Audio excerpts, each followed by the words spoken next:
We know that all children are unique, and we invite you to be curious about the children and young people we're going to meet. A wonderful thing about working with children and young people is the potential for change, and we can all have a role in supporting them as they grow and develop. This is Lily. She's a 4-year-old in my group. Lily's irritable and cries at the smallest thing. She's also clingy and attention-seeking. I wonder if she's been a bit spoiled. This is Aidan. He's a 9-year-old in my primary class. Aidan's a very sensitive boy. He struggles to concentrate, doesn't like group work, and often complains of feeling ill, though there never seems to be any obvious cause. We think he might have communication difficulties, though his parents say not. This is Logan, one of the teenagers at our youth club. He's 16, but sometimes acts like he's 12. He's confrontational, and we often find him with alcohol or drugs when he knows it's against the rules. He seems to have behavioural problems. It can be hard sometimes to understand why children and young people behave the way they do. Something that is often misunderstood is the impact of trauma. Traumatic events are more common than you may think, and we may not know if or what trauma has occurred. There are different kinds of trauma, and they can affect children and young people in different ways. Trauma can be caused by a single event, like an accident or assault. There is also prolonged and repetitive adversity and trauma, like childhood physical, sexual and emotional abuse, neglect, family violence, community violence and war. The impact of this is known as complex developmental trauma. This kind of trauma often occurs in relationships that should be caregiving. This can mean children and young people learn that nobody can be trusted, making it difficult for them to make and keep safe and supportive relationships. Some responses to trauma are upsetting memories from a traumatic experience that persist and affect day-to-day life. Or a heightened alertness, which can be seen as reacting with a fear response of fight, flight, or freeze. Evidence shows that adversity and trauma at a young age can cause harmful levels of stress, which can impact development. This can result in long-term effects on learning, behaviour and health. For example, delays in language development or difficulty paying attention can mean a young person's school performance suffers. What we have come to realise is that children and young people affected by trauma develop a range of coping mechanisms to help them survive. This may look like naughty or strange behaviour. It can be helpful to think that all behaviour is a way of communicating. What you're seeing could be the child's fight, flight or freeze response to perceived trauma. Even if they're in a safe place now, a traumatised child is continually alert to danger, so things that seem small and everyday to us can be overwhelming to them. A preschool child like Lily is too young to make sense of or communicate her feelings verbally.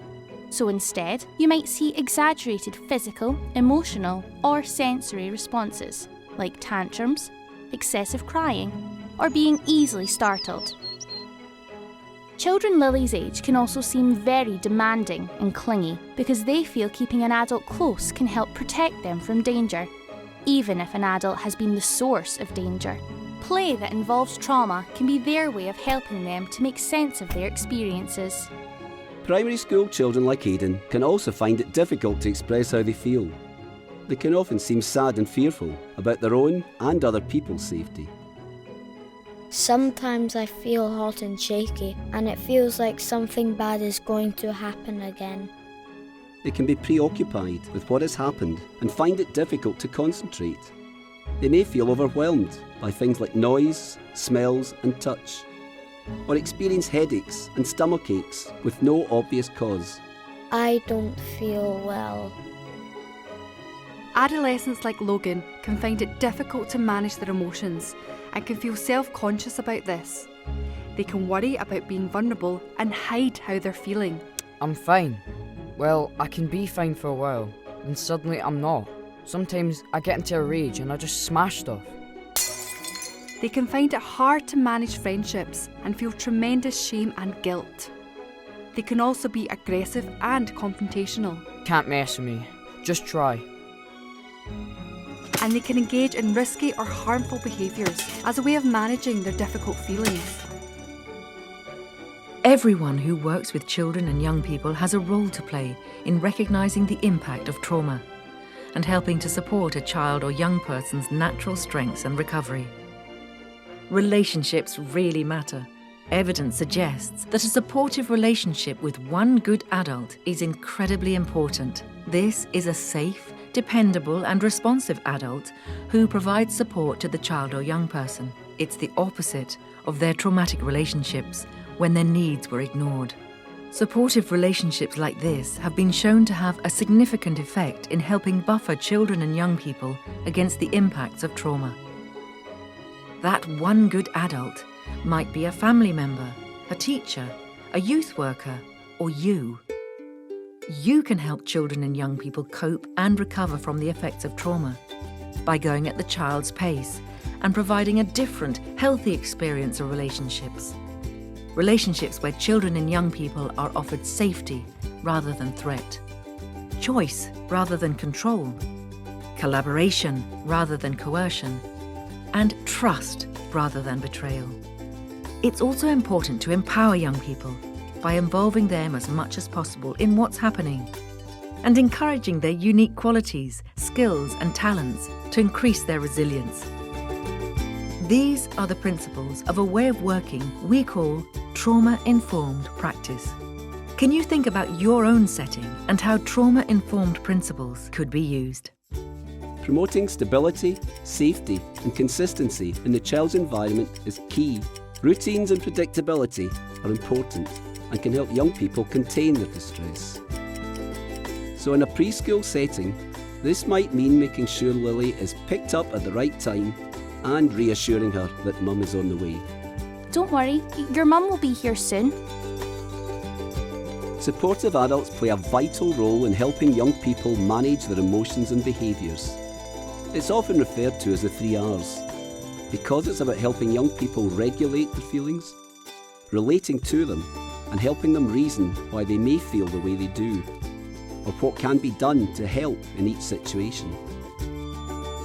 In a primary setting, this might mean helping Aidan to become more calm, ensuring that you understand how he feels. I'm here. I understand it can sometimes be hard for you to focus, Aidan. Let's find some ways that can help. We can help the young person make sense of why they feel the way they do, if they feel comfortable doing that with us. Sometimes it just hits me out of nowhere. I don't know what's been happening, and I just feel out of control. Thanks for sharing that with me, Logan. That must be really difficult for you. I wonder if what you've been through can make it hard for you to manage your feelings. Let's think together about what could help. Or make a referral for professional support, where he can discuss the impact of his traumatic experiences. Parents and caregivers are central in children's lives.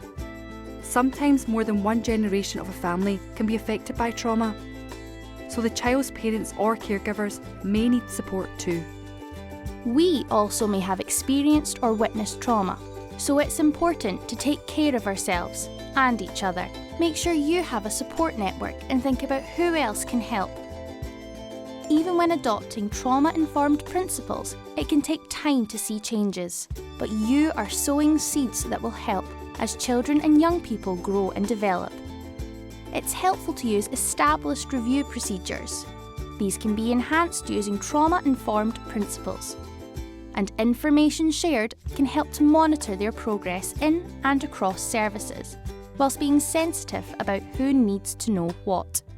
It's also important to remember that if a child discloses abuse, to be able to listen to them and to use local child protection procedures.